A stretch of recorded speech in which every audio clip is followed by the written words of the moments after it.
Vamos a abrir la Biblia en el libro de Deuteronomio, capítulo 32. El libro de Deuteronomio, capítulo 32, es un cántico que escribió Moisés después, ¿no?, de cruzar el mar y todo este tema, después de ver todas las maravillas de Dios, después de ver cómo Dios les cuidó en el desierto, nunca les desamparó, siempre les protegió, siempre les proveyó, siempre. Es un cántico de agradecimiento, ¿no? Totalmente hacia la gracia, la benevolencia y el cuidado de Dios para con su pueblo.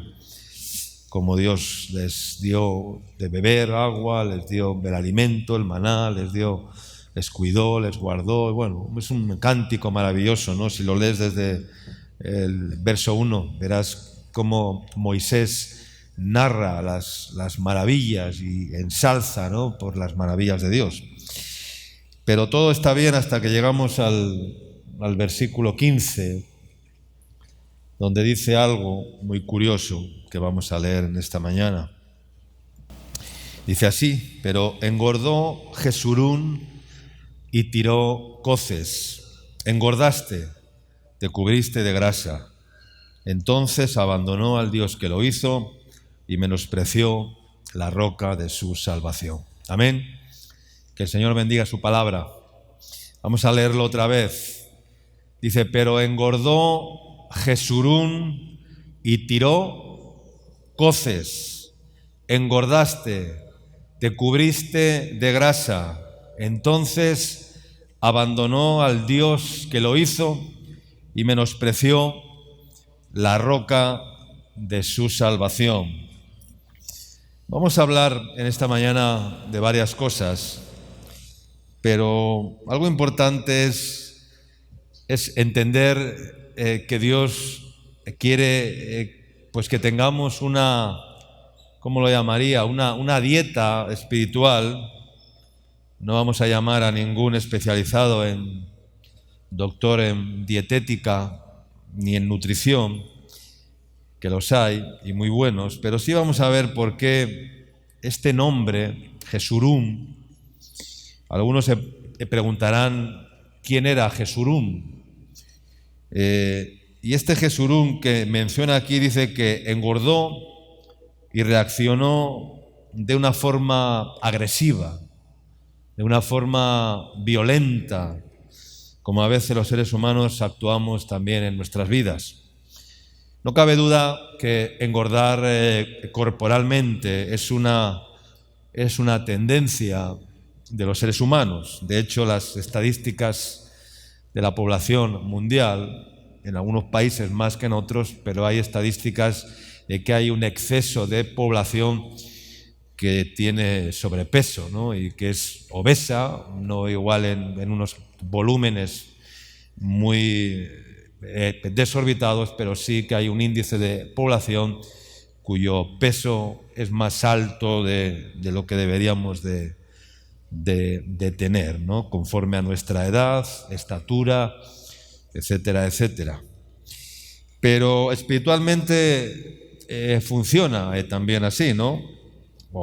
No así, no funciona diferente, ¿no? Hay personas que son obesas no porque tengan un exceso de peso corporal o por comer demasiado, sino que están obesas porque están llenas de sí mismos, están engordados de sí mismos, de su propio ego, de su propia vida, de sus propios atributos, y están obesos, llenos de sí mismos. Quiero decir que están tan llenos de sí mismos que lamentablemente estorban e impiden el fluir de la gracia de Dios en sus vidas. Pero vamos a ver quién era Jesurún. Jesurún no era ningún personaje, no era ninguna persona, por si acaso. Jesurún, en hebreo Yesurún, que significa el recto, el justo, era como un nombre poético que designa el carácter, digamos, ideal que Dios, o con el que Dios quería identificar al pueblo de Israel. O sea, es una sombra, es una metáfora, es como si estaría hablando del pueblo de Israel. Ese es Jesurún, que significa el que es justo, el que es recto.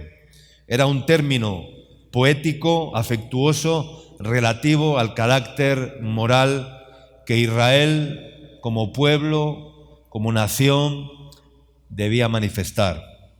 Entonces, en Moisés, en este cántico, se está dirigiendo al pueblo de Israel como pueblo, o a nosotros como iglesia, en este caso, como pueblo de Dios que somos, tú y yo, escogidos por Dios. Y aquí vemos que lo primero que hizo Israel o Jesurún fue tirar coces. Dice que engordó Jesurún y entonces dice tiró coces, lanzó coces, actuó de una forma agresiva, de una forma violenta, de una forma sin ningún agradecimiento delante de Dios por lo que él había hecho, ¿no? Quiere decir que se vuelve rebelde contra Dios o con Dios, y se vuelve rebelde con un Dios que solamente quería su bien, porque si algo buscaba Dios era el bien del pueblo de Israel, y le hizo, de hecho, muchos bienes. Y como Dios ha mostrado su amor incondicional para con nosotros, y de repente nosotros tenemos una reacción agresiva, falta de cordura, falta de ética y falta de reciprocidad para con su amor, ¿no? Esperando que Dios espera algo de nosotros, y entonces nosotros reaccionamos con desagradecimiento, o reaccionamos con rebelión, o con indiferencia delante de Dios, o con incredulidad, con desconfianza, ¿no? Y la reacción ante el amor de Dios es como reaccionamos en nuestras vidas ante la revelación de Dios manifestándose en Jesucristo, que murió para salvarnos, para redimirnos y para hacernos partícipes de su divinidad y de todos sus atributos, ¿no? Porque esas son las promesas de Dios para con su iglesia, para con nosotros. Todos los atributos de Dios ya nos han sido dados, nos han sido concedidos. Y en este texto Moisés nos está revelando proféticamente lo que iba a ser una actitud constante en las vidas de aquellos a los que Dios había amado, o aquellos a los que Dios amaba y Dios amó, o Dios ama. Y la respuesta muchas veces es como dice aquí, dice que dio coces, tiró coces, es dar coces, es mostrar, dar coces es mostrar un rechazo hacia el plan de Dios para con nuestra vida. Dar coces es rechazar la gracia de Dios. Dar coces es desobedecer a Dios. No que demos coces literalmente como hacen los caballos o los mulos, que si te dan una coz te pueden hacer realmente mucho daño, como un mecanismo porque el caballo o el mulo, cuando da una coz o cuando lanza una coz, lo hace en una forma como de defensa, de autodefensa, ¿no? Sobre alguien que le va a violentar, o como sobre alguien que no conoce. Tú si te acercas a un caballo que no te conoce, corres el riesgo de que ese caballo te lance o te tire una coz, y por eso hay que tener mucho cuidado, ¿no? Los caballos reconocen a sus dueños, a sus ecuestres, a sus cuidadores, que son los que les cuidan, les limpian, incluso los que les montan o les cabalgan para correr una carrera en un hipódromo, ¿no? Esos caballos alacenos, esos caballos también cuidados, con una musculatura, engordados, caballos de un alto nivel corporal, ¿verdad? Y que son los utilizados para las carreras de caballos, ¿no? Pero si tú te acercas a un caballo y él no te conoce, pues seguramente el caballo en una forma de autodefensa te va a tirar una coz. Y si te golpea un caballo con la pezuña y te puede hacer mucho daño, ¿no? Pero estamos hablando de la actitud de nuestro corazón al reaccionar negativamente ante aquel que solo quiere hacernos bien. ¿Cuánto dicen amén? Porque Dios ha mostrado su amor para con nosotros y Dios quiere hacernos bien. Dios no quiere nuestro mal. Él quiere derramar su amor en nuestros corazones para manifestarnos su bondad siempre, su benevolencia y su bien para con nosotros. Pero damos coces de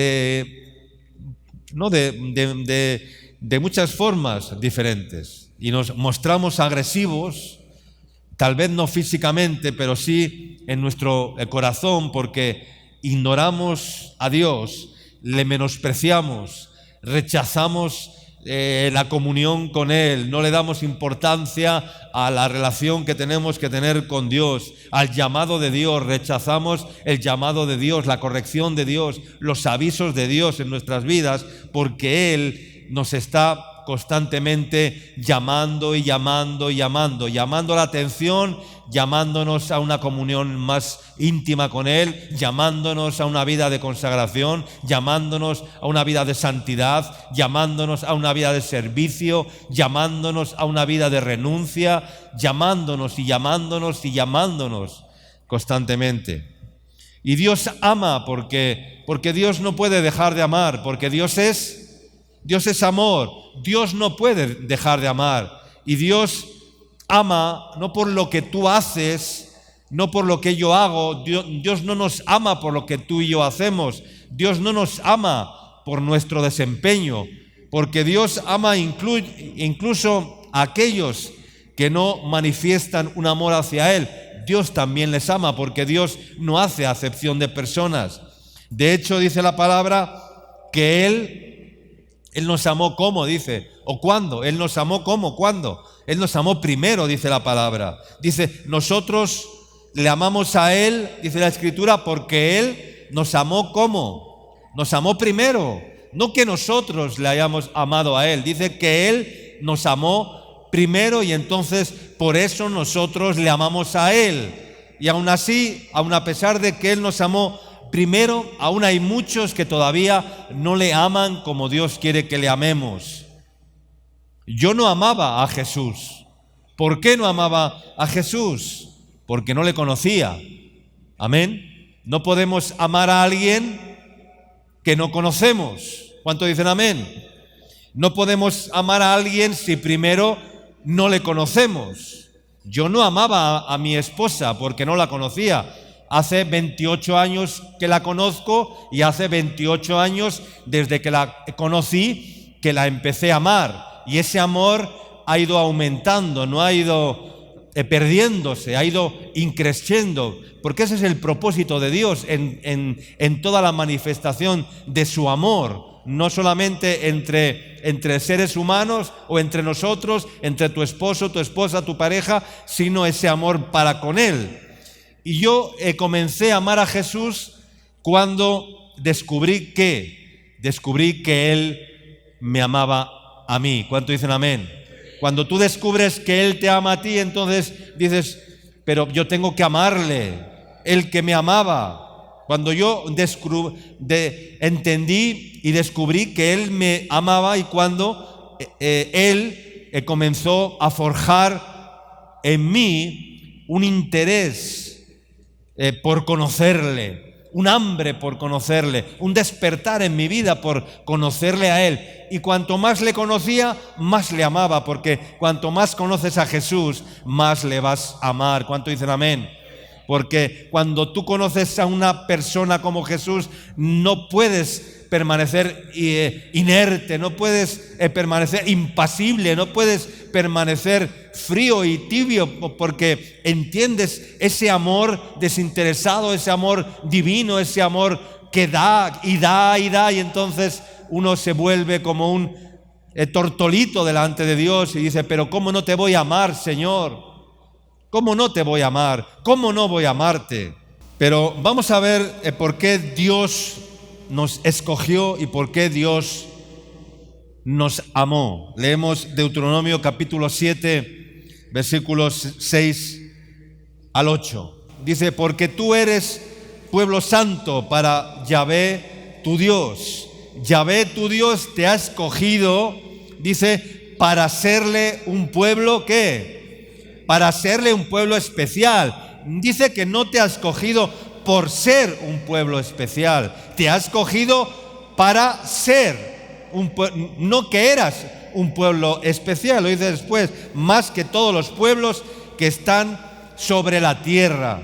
Dice el verso 7, no por ser vosotros más o mejor que todos los pueblos os ha querido Jehová y os ha escogido, pues vosotros erais el más, ¿qué?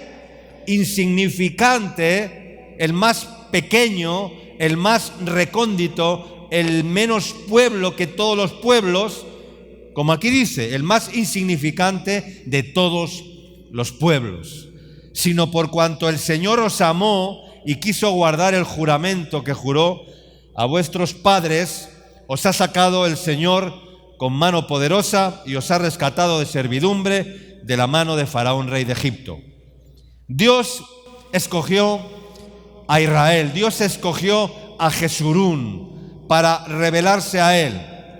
Y no lo escogió Dios porque fuera el pueblo más épico, el pueblo más histórico, el pueblo de mayor fama, de mayor reputación, de mayor poderío, de mayor historia. No, nada de eso. De hecho, Israel no existía como nación cuando Dios la escogió. Entonces, el pueblo de Israel como nación, no sé cuántos años, ahora se me va la cifra, pero tiene muy poca historia el pueblo de Israel desde que fue reconocida por la ONU como nación en sí, como un país independiente. Es muy corta la historia de Israel como nación. Y entonces no existía cuando Dios escogió a Israel como su pueblo. Dios escogió a un hombre llamado Abraham, ¿verdad? ¿Y qué hizo Dios con Abraham? De Abraham, ¿qué hizo? Una nación, dice la Escritura. De su descendencia formó una nación. De su descendencia formó un pueblo. Entonces, no eligió Dios a ese pueblo por ninguna virtud, por ninguna hazaña, por ningún poderío, por muchos atributos que tuviera, porque no los tenía. Porque Dios no elige a las personas por las cualidades que puedan tener las personas. ¿Cuánto dicen amén? ¿Por qué escogió Dios a Abraham? ¿Quién era Abraham? Abraham era un hombre pagano. Abraham era un hombre idólatra. Abraham era un hombre fabricante de ídolos en Ur de los Caldeos. Entonces, Abraham carecía de cualidades morales y de cualidades religiosas o de cualidades espirituales. No tenía ninguna cualidad de esas. Y Dios escoge por gracia y derrama su fe como se la dio a Abraham para luego llamarle el padre de la fe. Y serás llamado padre de la fe y serás llamado padre de multitudes. ¿Tú crees que un idólatra, que un hombre pagano como Abraham podía tener fe? Pregunto. No, ninguna fe. De un hombre que confiaba más en los ídolos que fabricaba y que además, ¿qué hacía con ellos? Comerciaba con ellos. O sea, era un fabricante de ídolos y además era un comerciante que fabricaba ídolos y los vendía, comerciaba con ellos. Imagínate, era un pagano. Confiaba más en los ídolos que fabricaba y comerciaba. Nadie vende un producto con el cual no se identifica. A los buenos vendedores, lo primero que hace el marketing de ventas o el gerente de ventas es enseñar a sus comerciales a que conozcan ¿qué? El producto que tienen que vender. Yo lo que hago con las chicas que venden muebles es enseñarles primeramente a conocer los productos, porque si tú no conoces un producto, el cliente te va a preguntar de qué está hecho, cuánto mide, de qué material, cuánto peso soporta, cuánto no sé qué, de qué madera es, cuánto esto, cuánto lo otro, y si no conoces el producto, entonces va a decir, este no sabe lo que está vendiendo. Entonces, número uno, o muy importante, un buen vendedor tiene que conocer el producto que quiere vender. Y entonces, si lo conoce bien, entonces va a tener éxito como vendedor. Amén. Anótenlo, por favor. Entonces, Abraham era uno más en Ur de los Caldeos, de aquellos que tenían y que adoraban cientos de dioses. Dios, hermanos, nos escoge por gracia. Dios no nos escoge por nuestras cualidades. Dios no nos escoge por nuestro desempeño. Dios no nos escoge porque seamos muy buenos o seamos muy listos, muy sabios o muy... No, Dios escoge por gracia y lo hace así para evitar hacer méritos delante de los demás. Una de las formas de la que nos engordamos o con las que nos engordamos y tiramos coces, ¿sabes cuál es en nuestra vida? Cuando tratamos de autoexaltarnos a nosotros mismos, cuando nos autoexaltamos personalmente, cuando ponemos al caballo delante del carro o el carro delante del caballo, no sé, o sea, cuando es más importante el jinete que el caballo, cuando es más importante el mensajero que el mensaje, cuando es más importante... No sé si me están entendiendo. Y nos engordamos, y nos engordamos, y nos engordamos. Y hay un peligro, porque el que se engorda de esa manera, autoexaltándose a sí mismo, tarde o temprano, acaba dando coces o tirando coces. Yo podría decir, Miguel, me escogió el Señor a mí y a mi familia. Hace 20 años salimos de España como misioneros enviados a Ecuador, no sé qué, estuve 14 años en Ecuador, 15 años, levantamos la obra en Ecuador, luego nos vinimos a Perú, no sé qué, hicimos esto, hicimos aquello, llevo tantos años y Dios me trajo aquí para hacer esto, para hacer aquello. Pues ahí comienza el camino cuando empezamos a levantar las patas traseras, ¿sí? Así, cuando empezamos a levantar las patas traseras. ¿Y para qué levantamos las patas traseras? ¿Para dar qué? Para dar coces en nuestra vida. Lo cual es un gran peligro. Porque dice la palabra después, ¿qué pasó? Que entonces, dice, abandonó al Dios de Israel que lo hizo y menospreció la roca de su salvación. Amén. Dice la palabra que Jesurún engordó y se cubrió de grasa. Hay muchas maneras de aumentar de peso. Normalmente las personas, para disimular el exceso de peso o para disimular la gordura, en vez de ponerse a dieta, que es lo más satisfactorio, lo más saludable y lo más efectivo, lo que hacen es... ¿Qué hacen? Se compran una ropa de talla mayor, ¿verdad? Una talla mayor o dos tallas mayores, una prenda suelta donde no se me vea la panza, donde no se me vea la grasa, donde no se me vea la barriga, donde no se me vea, ¿verdad?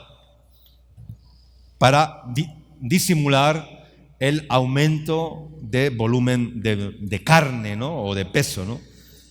A veces mostramos crecimiento espiritual dentro de la carne solamente. Y la palabra de Dios dice que la carne para nada ¿qué? Para nada aprovecha. La carne para nada aprovecha. Y a veces hacemos más cosas en la carne que en el espíritu. Y lo que hacemos en la carne para nada aprovecha. ¿Se puede predicar en la carne? Pregunto. ¿Sí o no? De hecho, muchos predican en la carne. ¿Se puede tocar un instrumento en la carne aquí en la alabanza? Se puede cantar muy bonito en la carne, se puede tocar el teclado muy bonito en la carne, se puede hacer obra social en la carne, se puede evangelizar y decir yo soy el evangelista number one en la carne. Claro que sí. Todo se puede hacer en la carne o en el espíritu. Pero lo que hacemos en la carne, no, la Biblia nos dice que para nada aprovecha, es decir, no tiene ningún fruto, no tiene ningún... El único fruto que tiene es que uno se engorda porque se llena de sí mismo, de autoexaltación. Y como Dios no escoge o no nos escoge por nuestras virtudes, y si hay alguna virtud que seguramente las habrá, y muchos las tienen, las tendrán, Dios tiene que tratarnos, Dios tiene que tratar nuestras vidas, para que esas virtudes no nos hagan engordar y esas virtudes no nos hagan cubrirnos de grasa. Amén. Dios va a tratar, mira lo que te voy a decir, Dios va a tratar antes con nuestras virtudes que con nuestros defectos. ¿Cuánto dicen amén? Dios va a tratar antes con nuestras virtudes que con nuestros defectos. Porque las virtudes son las que nos hacen levantar las patas traseras. ¿Cuánto dicen amén? Y Dios lo que quiere hacer es, en vez de hacer que levantemos las patas traseras, lo que quiere hacer es que nos arrodillemos con las patas delanteras. ¿Cuánto dicen amén? ¿Qué diferencia, no? Alzar las patas traseras o doblar las rodillas delanteras, ¿no? Hay una gran diferencia. Porque, hermanos, hay un gran peligro cuando nos llenamos de nosotros mismos. Engordamos terriblemente. Dice Jeremías capítulo 31 y verso 3. Dice, Jehová, el Señor, se manifestó a mí hace ya mucho tiempo, diciendo, con amor eterno te he amado, por tanto te prolongué mi misericordia. Amén. Con amor eterno te he amado, dice el Señor. ¿Cómo se puede amar? Te pregunto, con amor eterno. ¿Cómo se puede amar con amor eterno? Dios nos ama, dice, desde la eternidad, desde el comienzo de los comienzos. Y su amor no termina, su amor no se acaba, su amor no se agota, porque Dios no tiene límites, porque Dios no tiene fin. Y su amor tampoco tiene fin. Por lo tanto, me amará por la eternidad. ¿Cuántos dicen amén? Y esto es hermoso. Dice, con amor eterno te he amado. Y tenemos que entender que Dios nos ha amado con amor eterno y que Dios nos va a amar con amor eterno. ¿Cuántos dicen amén? No sabemos cuándo comenzó. Bueno, yo sí sé cuándo comencé a amar a Dios, no cuando Él me amó a mí, porque Él me amó primero. Yo sé desde cuándo comencé a amar al Señor. Yo sé desde cuándo comencé a amar a mi esposa, desde que la conocí. Pero Dios nos ama de una forma diferente. Dios nos ama, dice, con amor eterno. Entonces, no sabemos cuándo comenzó, pero sí sabemos que nunca va a terminar. Amén. Y eso es hermoso, hermanos. ¿Es hermoso o no es hermoso? Y tenemos que apropiarnos de esa determinación de Dios para con nuestra vida. Con amor eterno te he amado, por lo tanto te prolongué mis misericordias. Amén. No es un amor sujeto a lo que tú y yo hacemos. Yo sé que hay personas que se sienten mal o que piensan que Dios les deja de amar porque pecan o cometen errores. No sé si a ti te ha pasado esto alguna vez. ¿Les ha pasado esto alguna vez a alguno de ustedes? ¿Sí? Que piensan que Dios les deja de amar porque cometen errores, porque pecan, porque fallan, porque hacen algo indebido, porque hacen algo grosero. Piensan, no, ya Dios me ha dejado de amar. Aún así, Dios no te deja de amar. Amén. Dios no te deja de amar porque peques. Dios te va dejando de amar cuando pecas y no te arrepientes. ¿Cuánto dicen amén? De tus pecados. Pero si tú te arrepientes de tus pecados, Dios nunca te va a dejar de amar. Amén. Dios nos sigue amando, igual que el padre amó al hijo pródigo. ¿Tú crees que ese padre dejó de amar en algún momento a su hijo? No, jamás. Cuando se fue de la casa, cuando anduvo viviendo lejos, perdidamente, cuando le avergonzó también delante de sus amigos, delante de sus vecinos, delante de su familia, el padre no dejó de amar a su hijo. El padre no dejó de amar a su hijo cuando aquel hijo se rebeló contra él, cuando aquel hijo le exigió sus derechos que además no tenía. Padre, dame la parte de los bienes que me corresponde. ¿Pero qué bienes te corresponden a ti? Le tenía que haber dicho el padre, ¿pero qué bienes te corresponden a ti? Ninguna herencia se puede repartir mientras el padre viva, ¿o sí se puede repartir? ¿Cuándo se reparte una herencia? Cuando el padre muere. Entonces aquel hijo no tenía ningún derecho legítimo a que el padre le diera la parte de la herencia que le correspondía. El padre estaba vivo, todavía no podían repartir el botín.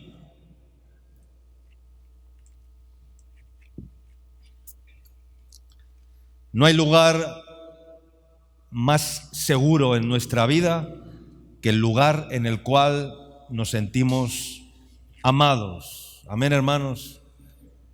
Porque cuando nos sentimos amados, entonces nos sentimos seguros. Y esto es una realidad. La mujer que se siente amada por su marido se siente totalmente segura bajo la cobertura de su marido. Y por eso la mujer que siente, experimenta la seguridad de que un varón está a su lado, y ese varón es un varón de Cristo, es un varón de Dios, es un varón temeroso de Dios, es un varón que obedece a Dios, entonces la mujer se siente segura. Y aunque a veces quiera dar pataletas, pues la mujer obedece, se sujeta a su marido porque siente la seguridad de la cobertura de alguien que la ama. Amén. Y cuando nos sentimos amados, nos sentimos seguros. Y ocurre también pues todo lo contrario. No hay lugar más inseguro que el lugar donde nos sentimos despreciados, rechazados, olvidados o apartados. Tú te sientes seguro en un ambiente donde te sientes rechazado, despreciado, menospreciado, olvidado, apartado. Y dices, si aquí nadie me ama, aquí me pueden dar por detrás, en cualquier momento me pueden dar un palo por detrás. Aquí no me siento seguro. Yo me siento seguro en el lugar donde sé que me aman. ¿Cuánto dicen amén? Cuando tenemos la certeza de que Él nos ama, entonces nos sentimos totalmente seguros y confiados. No hay mayor seguridad. No hay mayor seguridad. ¿Cuál es el lugar más seguro para ti, para tu vida? ¿Cuál es el lugar más seguro?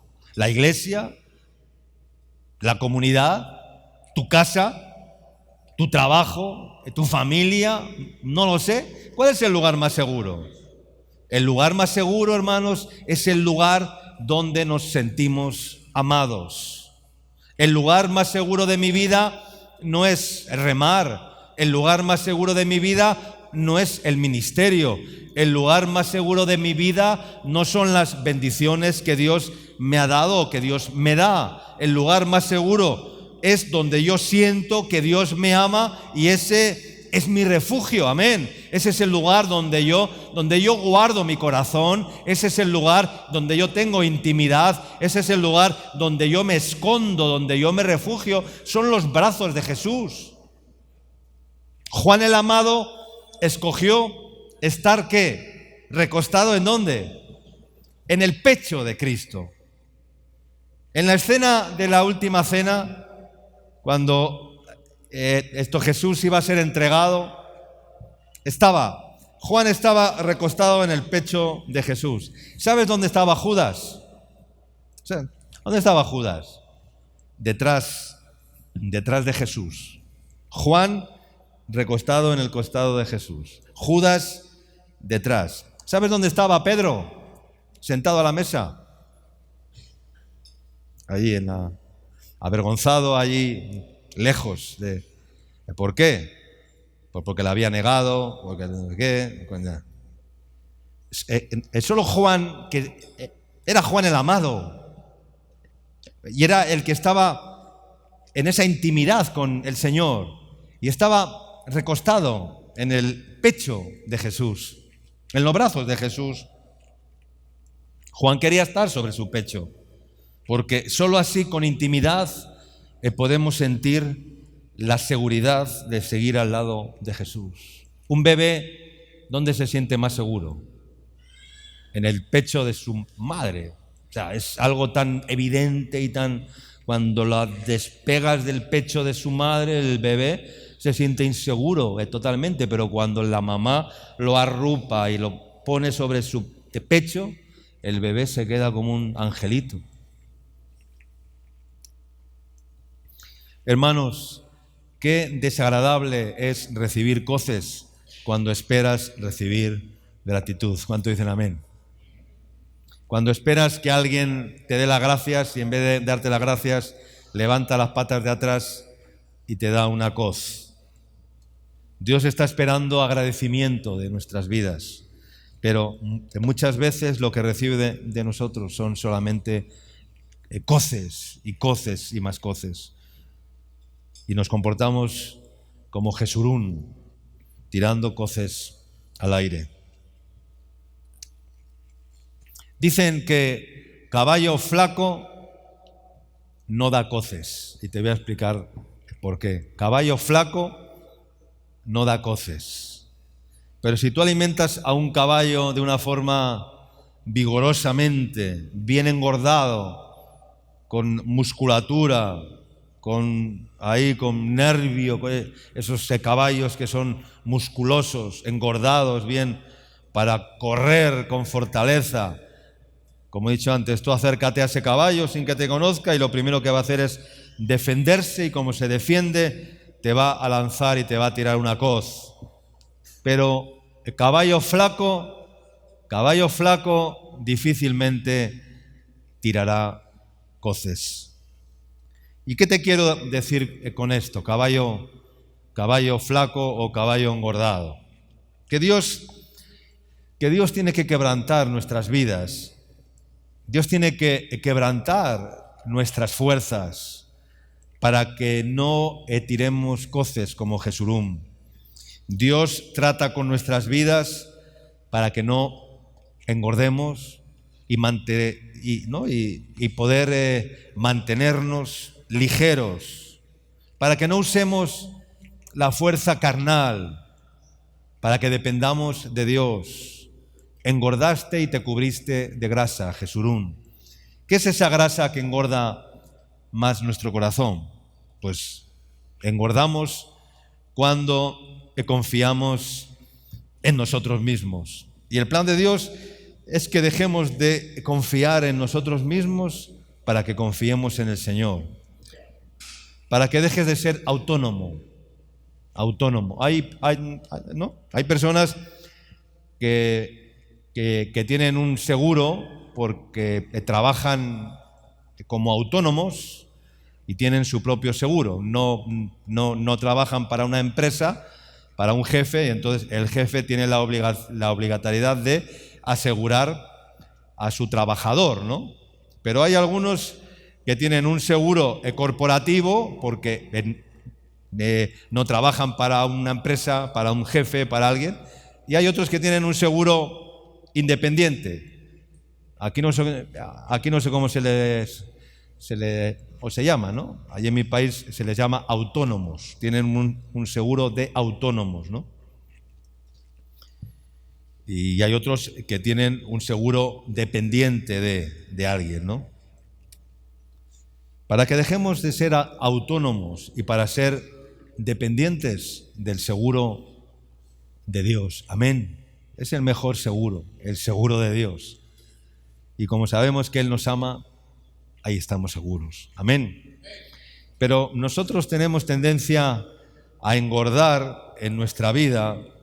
Yo conozco algunos hermanos, amigos, conocidos, pues que les conozco hace 20 años, hace 15 años, hace 10 años, y claramente han duplicado los centímetros de su panza.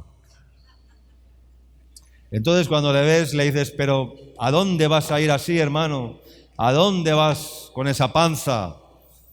Si tienes sobrepeso y viene el arrebatamiento, en vez de subir, lo que vas a hacer es contrapeso. O sea, vas a quedarte. O sea, te vas a quedar porque pesas demasiado. Así que si viene el arrebatamiento, mejor estar ligerito de peso para que al Señor no le cueste jalar de ti para arriba. Pero si estás con sobrepeso, hermano o hermana, te vas a quedar aquí. Pero el problema no es tanto engordar en la carne, que no es para nada saludable. Pero Dios tiene una dieta celestial, la dieta de Dios destinada para romper el poder de la carne en nuestra vida, para que dejemos de ser como Jesurum. Engordamos cuando hacemos de los éxitos del Señor, los hacemos nuestros propios éxitos. Eso nos engorda demasiado.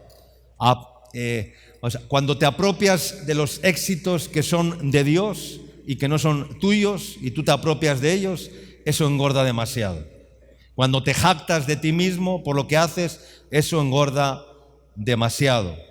Porque cuando alardeas delante de los demás, eso engorda demasiado.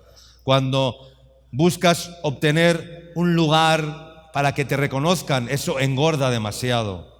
Cuando buscas que te aplaudan por tu desempeño, eso engorda demasiado. Y todos tenemos pues que luchar contra ese plato de comida, porque es un plato que nos gusta, es un plato agradable, porque no admitimos que las cosas buenas que hacemos pasen desapercibidas a los ojos de los demás. ¿A que sí? ¿No te pasa eso? ¿No te pasa eso? ¿O solo me pasa a mí? ¿O solo me pasa a mí? Que no admitimos que las cosas buenas que hacemos pasen desapercibidas a los ojos de los demás y que nadie se fije y te diga, joder, qué bien lo haces, ¿no? O sea, eso, todos tenemos esa tendencia a engordar. Por ese lado. Es una raíz que va engordando y engordando y engordando y añadiendo grasa y grasa y grasa a nuestra vida. Porque buscar la propia gloria, dice la Escritura, que no es gloria. Y porque hay muchas personas que abandonan al Señor, que como hemos leído, ¿no? Porque engordan y engordan y engordan y entonces están tan obesos de sí mismos que ya no entra absolutamente nada más en sus vidas. Amén. Y vamos a pesarnos en esta mañana en la balanza de la palabra de Dios, a ver si estamos engordados de nosotros mismos, porque si tú eres el centro de tu vida, eso genera una gravedad de manera que esa gravedad hará que todo gire en torno a ¿quién? En torno a ti mismo, ¿verdad? Tus propias decisiones, tus propios deseos, tú eres dueño y Señor y amo de tu vida. Amén. Dice Deuteronomio capítulo 6, estamos ya terminando, dice el verso 10 al 12, Deuteronomio 6. Dice, cuando Jehová tu Dios te haya introducido en la tierra que juró a tus padres Abraham, Isaac y Jacob que te daría, en ciudades grandes y buenas que tú no edificaste, y casas llenas de todo bien que tú no llenaste, y cisternas cavadas que tú no cavaste, viñas y olivares que tú no plantaste, y luego que comas y te sacies, cuídate de no olvidarte de Yahvé, tu Dios, que te sacó de tierra de Egipto, de casa de servidumbre. Amén.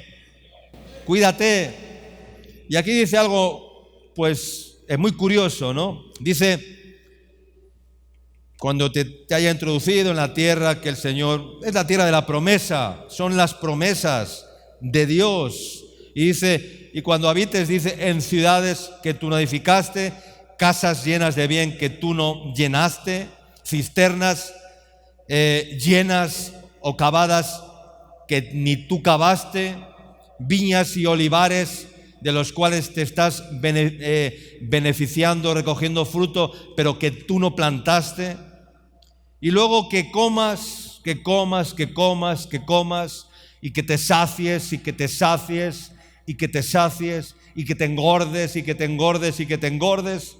Dice, cuídate de no olvidarte del Señor, que fue el que hizo llenar esas cisternas, que fue el que hizo cavar esas cisternas, que fue el que hizo llenar esas casas de todo bien, fue el que te hizo habitar en ciudades grandes, fue el que te hizo recoger fruto de las viñas que tú no habías plantado. Dice, cuídate de olvidarte del Señor, tu Dios, que te sacó de la tierra de Egipto, de la casa de servidumbre. No olvides que éramos un pueblo esclavo, no te olvides que eras un esclavo y que el Señor te hizo libre. Amén. En el Evangelio de Lucas, vamos a terminar, capítulo 18, versos de 9 al 14, no lo vamos a leer, lo voy a parafrasear. Está la parábola muy conocida del fariseo y el publicano. En esa parábola vemos claramente a los dos caballos. Hay dos caballos. El caballo religioso engordado, que entró en el templo y comenzó a tirar coces. ¿Quién era el caballo engordado religioso que entró en el templo y comenzó a tirar coces? ¿Quién era? El fariseo. El fariseo, puesto en pie, ¿qué hacía? ¿Oraba con quién? No oraba ni con Dios. ¿Con quién oraba? Esto es muy curioso. ¿Has analizado esto alguna vez? Dice que oraba consigo mismo. O sea, no oraba con el Señor. Estaba tirando coces. Era el caballo engordado que entró en el templo y empezó a tirar coces para la derecha, coces para la izquierda, coces para allí, coces para arriba. Empezó a alardear de quién era, de lo que hacía, de lo que era. Oraba consigo mismo. Se predicaba, no sé a quién predicaba. Cantaba y se cantaba a sí mismo. No sé lo que hacía. Oraba consigo mismo. Dios, te doy gracias, porque no soy como los otros hombres, ladrones, injustos, adúlteros, ni aun como este publicano. Ayuno 2 veces por semana y doy diezmos de todo lo que gano. No oraba con Dios, oraba consigo mismo. Señor, tú sabes cómo soy. El caballo engordado. El caballo engordado. Y el caballo engordado lo que hace es tirar, ¿qué? Tirar coces. ¿Y quién era el caballo flaco? ¿Quién era el caballo flaco? El publicano. Caballo gordo y caballo flaco. El caballo gordo entra en el templo, se quiere hasta comer el templo, ¿verdad? Está tan ansioso y tiene tanto hambre de sí mismo que se quiere que si pudiera engulliría el templo y se lo comería si le dejaran.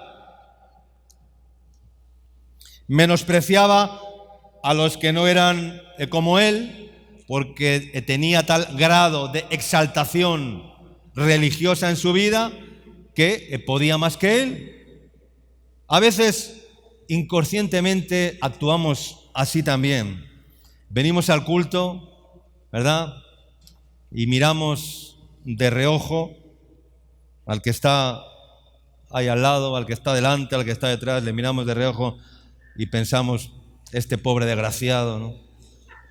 Sí. A veces los seres humanos somos así, somos así. Dice, yo soy el diácono perfecto de la iglesia, yo soy el anciano perfecto de la iglesia, yo soy el copastor perfecto de la iglesia, yo soy el que soy. Eso es lo que tú te crees que eres, te dice el Señor.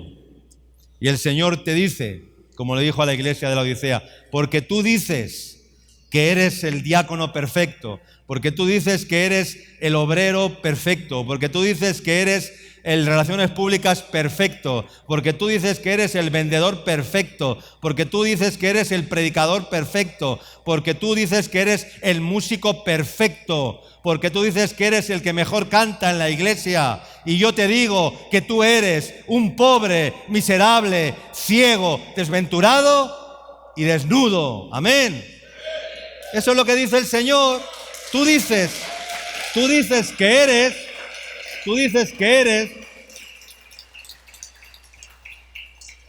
y lo digo, hermanos, con mucho temor de Dios, porque, mira, el peor de los pecados es el pecado del orgullo espiritual, el creerte algo, alguien delante de Dios. Ese es el peor pecado. Eso engorda y engorda y engorda y te cubre de grasa y de grasa y de grasa, de tal manera que cuando te das cuenta estás levantando las patas de atrás y estás tirando coces por todo lado. ¿Sabes cuál es la dieta del cielo? La dieta del cielo no es comer, comer y comer y comer y llenarte de ti mismo. No, la dieta del cielo es morir, morir, morir y morir cada día. La dieta del cielo es menguar, menguar, menguar y menguar cada día. Esa es la dieta del cielo. Amén, hermanos. Caballo flaco no da. Caballo flaco no da coces. Acuérdate de esto. Caballo flaco no da coces. Caballo engordado tira coces. Caballo flaco no da coces. Una vida quebrantada vale más que cualquier caballo exitoso que gana y que corre las mejores carreras en los hipódromos y que son muy veloces. Y los montan esos jinetes que pesan unas pocas de libras, que son así de flacos, ¿verdad? Cuanto más flaco es el jinete, más veloz corre el caballo, ¿verdad? Cuanto menos peso soporta, pues más ligero. Por eso esos jockeys que montan los caballos de carreras están todos así, como un palo de flacos y pequeñitos, y se doblan así en el caballo, son flexibles y se doblan en el caballo y corren, ¿verdad? ¿Has visto esas carreras? Es increíble, ¿no? La postura que toman, ¿no?